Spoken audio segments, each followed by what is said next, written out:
And just as we were coming on air, we received some distressing news from the UK. David Amess, a British member of Parliament, was stabbed to death in southeast England. He died at the scene of the crime.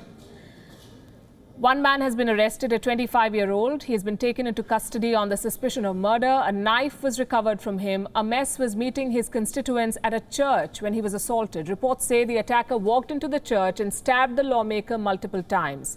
Paramedics treated the MP at the scene for a considerable length of time, but they could not save his life. David Amess was a long-serving member of Parliament. He represented the Conservative Party. He backed Brexit. He openly voiced support for Israel in his party. And he's not the first victim of an attack of this nature. In 2016, Labour lawmaker Jo Cox was murdered before the Brexit referendum. A man with extreme right-wing views was behind the attack. He was jailed for life. Stephen Timms, another Labour lawmaker, was stabbed multiple times in 2010. He suffered life-threatening injuries but managed to survive. Before him, Nigel Jones was targeted in the year 2000. A man wielding a ceremonial sword attacked Jones. He represented the Liberal Democrats. Now, all of these lawmakers were targeted when they were meeting voters.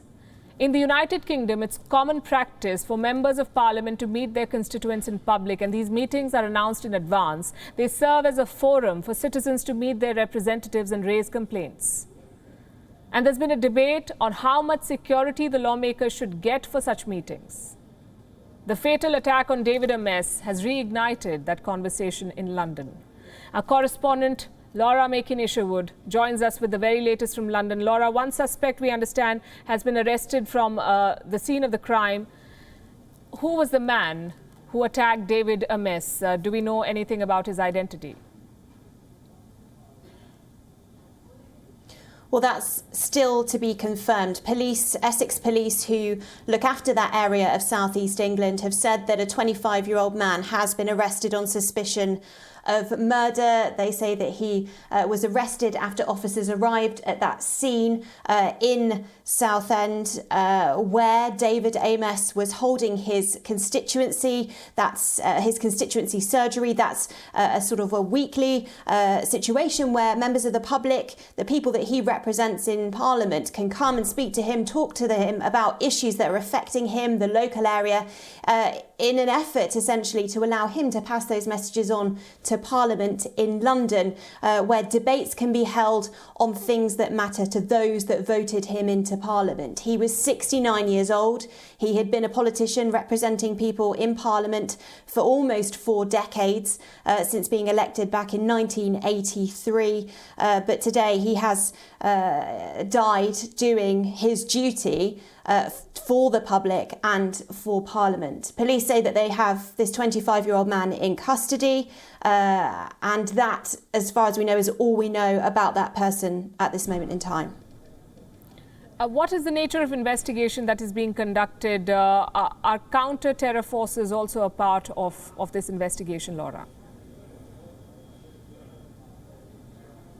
Well, this is a murder investigation. This 25-year-old male has been arrested on suspicion of murder, but we know that if there have been death threats made against David Amess, has been a situation with a lot of politicians here in the United Kingdom, then it is indeed possible that counter-terrorism forces could be involved. That's not been confirmed yet. We know that Sir Lindsay Hoyle, he is the Speaker of the House of Commons, the man that sits and oversees debates in Parliament, has made it a real mission of his to try to enhance security for politicians following the death of Jo Cox back in 2016. She was a Labour MP for Batley and Spen. That's an area in Yorkshire, which is sort of the north central area of England, and she was attacked as well in her own constituency and died. We know that this has been an issue for a lot of MPs. Many say that they receive death threats.